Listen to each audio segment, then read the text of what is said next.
Hey everybody, welcome back to Beatles News Roundup here on Vinyl Rewind. This is the monthly series where we recap the latest Beatles news stories from the past month, with this episode being April 2025. And we're going to start with the new Beatles movie casting rumor. The Independent is reporting that Amy Lou Wood is set to portray Pattie Boyd in at least one of the films.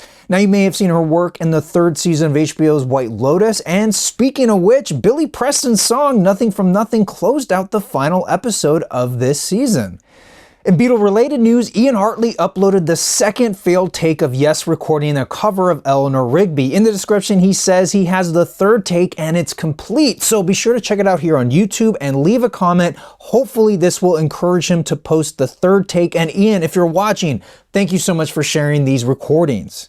In other Beatle-related news, NASA's Lucy spacecraft is now near Jupiter and set to study and photograph the never-before-studied Trojan asteroids of Jupiter. But first, it's currently studying an asteroid in Jupiter's belt called Donald Johanson, named after the anthropologist of the same name, who in 1974 discovered what was then the oldest and most complete pre-human skeleton ever found.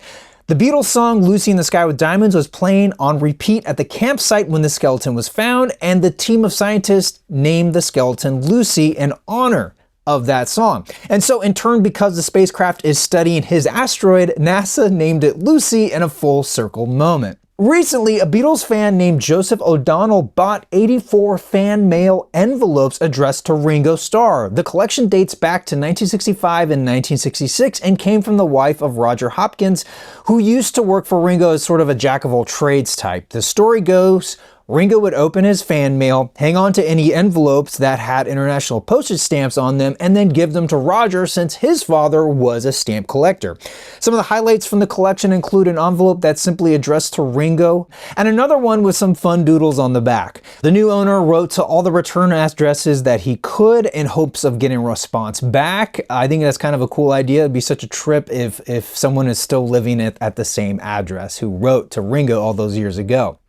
In Paul McCartney-related news, Adam Levine was on the Howard Stern show, and he shared Paul's reaction to Maroon 5's cover of All My Loving during the 2014 Grammy Awards. It was a tribute to the Beatles performing on the Ed Sullivan Show, and I think Adam's story really shows Paul's true character, and I think it's pretty cool. Check it out. Paul kind of took me in close, and he goes, "You know, we did it better." Like that. And I thought it was so funny. Funny. And I cracked up and I'm like, yeah, no shit. You know, you're Paul McCartney, you're the Beatles. And then literally 3 or 4 months later, I'm like at a party and B's like, hey, Paul McCartney's like trying to get your attention. Which is already so crazy, right? Right. Oh, he's trying to get my attention? I'm like, that's already insane, right? That's happening.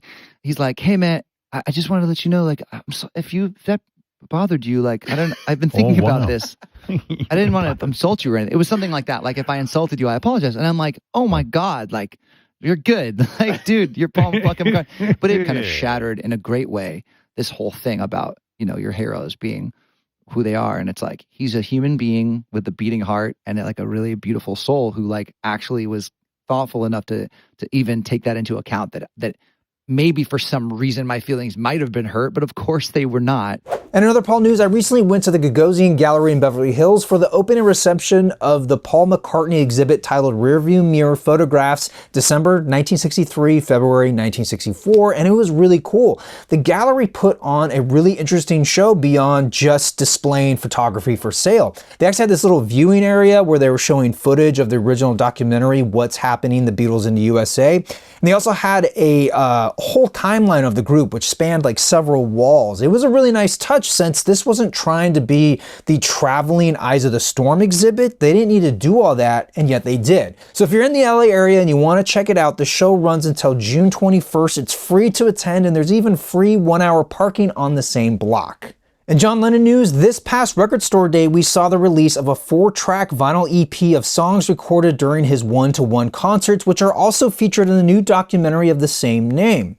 Now, in case you missed out on picking up a copy, have no fret, because buried in the press release, we got confirmation that there's a new box set in the works, as well as a standalone release of the concert film.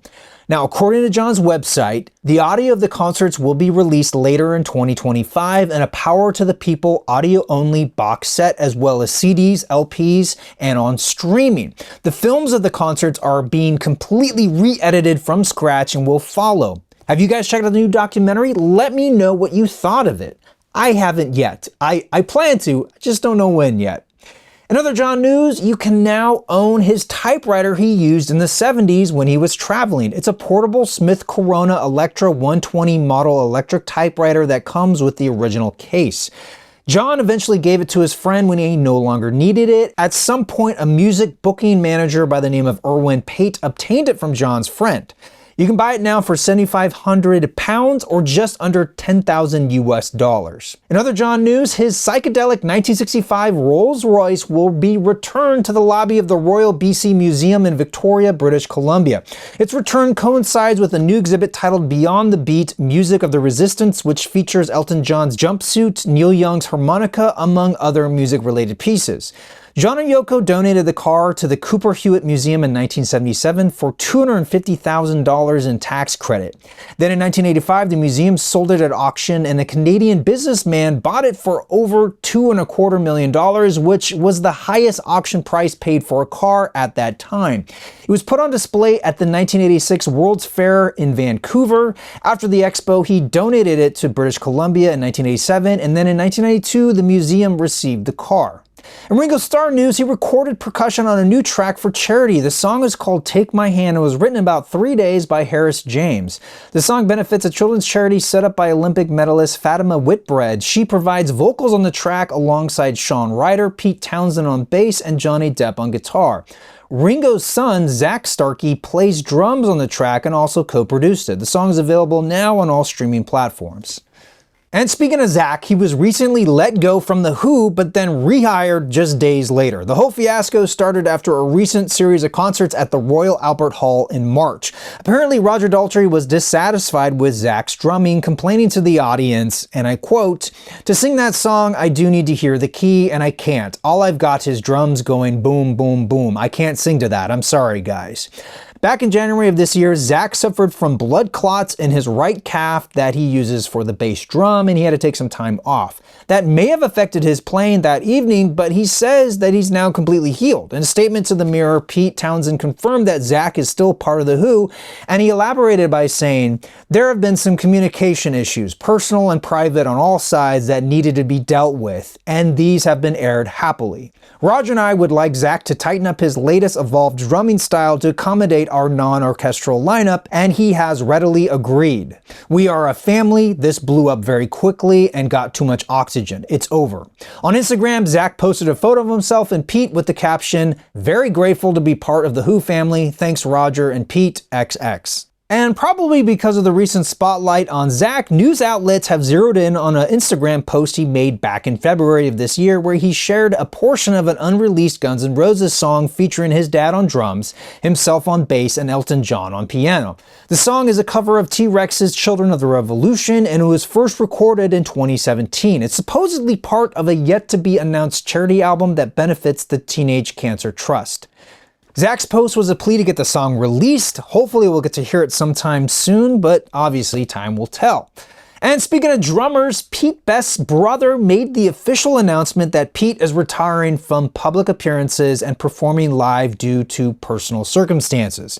Apparently he was set to appear at the Liverpool Beatles Museum in August, so hopefully everything is okay with him and he wasn't forced to retire. In Beatles merch news, there's a new songbook of 14 Beatles songs arranged for the mandolin. It's written by Fred Sokolow. The book is available as a PDF download that also includes sound files to help you learn the arrangements. The price is $25 and can be purchased from the author's website.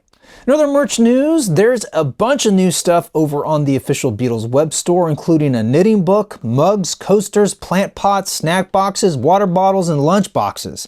There's also some new Theory 11 playing cards, a black and white version of their Sgt. Pepper inspired decks, as well as a new Yellow Submarine deck, which I really like that art style. Prices start at $15. There's also a new sunglasses collaboration with Aquila Eyewear. The frames are inspired by the animated film Yellow Submarine and come in 2 styles and several color options. You can also buy 4 of them as a box set that comes in a custom case and includes 4 limited edition cleaning cloths featuring stills from Yellow Submarine. The individual glasses run $160 and the box set goes for $700. Also on the official web store, there's a new collaboration with Arto Vision featuring several designs of wall and desktop art. Some of the shadow boxes look better than others in my opinion, but my favorite has got to be the one for Get Back. I really like seeing their older selves with their younger selves in the same photo. The Yellow Submarine portraits are also really cool. Prices start at $49 and top out at $800. Over on the Paul McCartney web store, there are 5 new Japanese reissues available on the SHM CD format. Now, these CDs are fully compatible with all CD players and are supposedly made from better materials than standard CDs. The 5 titles are McCartney 2, Tug of War, Pipes of Peace, Back in the USSR, and Flowers in the Dirt. Each album comes with a Japanese obi strip and lyric translations. And this past month in Beatles history, 58 years ago, the Beatles wrapped up recording Sgt. Pepper's Lonely Hearts Club Band on Friday, April 21st, 1967. The last piece they recorded is the gibberish heard during the run-out groove on side 2. Now, Capitol Records in North America failed to include this fun piece of nonsense on their versions of the album. It wasn't until 1980 did most people in North America finally hear this when it was released on the Beatles Rarities compilation. Alright everyone, that'll do it for today. If you're hungry for more Beatles videos, check out my Beatles playlist. I've covered some really interesting topics over the years, including why folks wanted Ringo for president back in 1964. Until then, thank you all so much for watching, but I especially want to thank my members over on Patreon. I'm your Vinyl Geek, and I'll catch you on the flip side.